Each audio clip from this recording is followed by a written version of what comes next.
Welcome to Diagem News.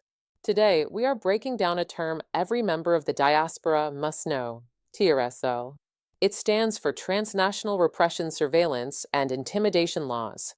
At its core, transnational repression is when a government reaches across sovereign borders to silence, track, or kidnap its critics living abroad. Whether it's through digital spyware, harassing families back home, or physical abduction, TRSL is the legal framework designed to define and combat these state-sponsored crimes. For the diaspora, it is meant to be a shield, but as we've seen, it can also become a weapon of surveillance. To understand why TRSL matters, we must look at the case of Nnamdi Kanu. In June 2021, Kanu, a British citizen, was kidnapped in Kenya and forcibly rendered to Nigeria.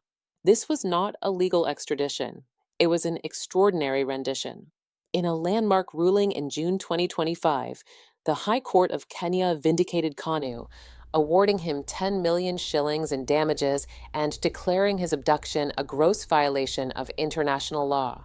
Yet, despite this vindication, a Nigerian court sentenced him to life imprisonment on November 20th, 2025.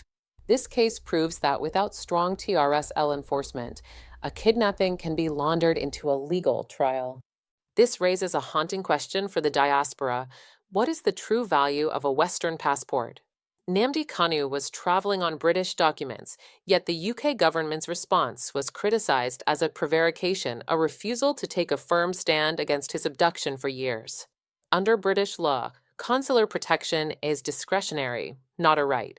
This case exposes a tiered citizenship, where the safety of naturalized citizens is often traded for geopolitical or economic interests.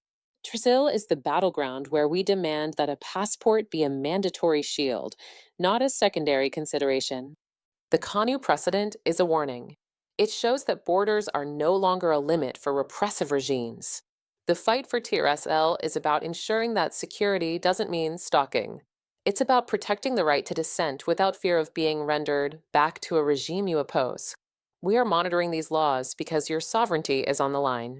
I'm Karen, and this is Diagem News, our people, our story, our own way.